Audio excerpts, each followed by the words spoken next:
eto na naman tayo sa ating panibagong trading series. Ay, hindi pala.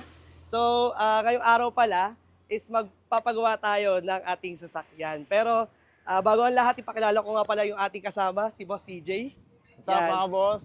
Yan. Dati, parang idol ko na parang napaka-imposible na imimit. Pero, sir, nice to meet you po. Nice to meet you po ba? Ako yung tangina. Ako naka-conquest lang ako, ikaw naka-GR. Ay! Paano mo naabot to? Ewan ko lang boss. Matindi, pang matindihan to eh.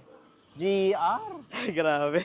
Grabe. So, ayun sir, bali, check natin pala yung ating pinagawa sa kanila dito sa may head turners. Nandito nga pala tayo sa shop nila, dito sa may Kawit, Cavite, at magpapagawa tayo dito sa head turners at makakasama natin si Boss CJ. Yan. So, check natin yung update dun sa sasakyan na pinagawa natin.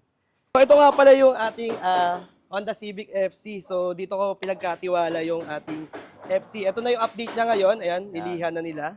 So, Saka ano to, body kits type R, no? grabe, opo. Tapos, papachange color ni boss yung kanyang kotse. Yan. Ayun pa yung mga ibang mga hindi pa kinabit. Ayan. Oo.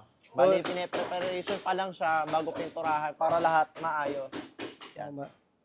Ayan boss, ba't naman naisip mo rito talin? Ay, syempre napapanood ko po kayo sa TikTok nyo rin po at the same time. Nakikita ko napakaangas ng mga Ay, maraming kotse nyo. salamat Talaga po. sobrang idol ko kayo sa pag-customize ng kotse. Kaya dito ko na rin pinagkatiwala yung aking Honda Civic FC po. Yeah, grabe, naka-GR na si boss. Naka-FC pa siya. Grabe. Tapos may FD pa.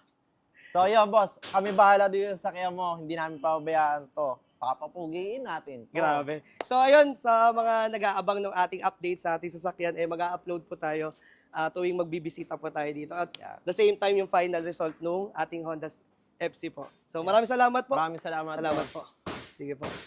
Ayan.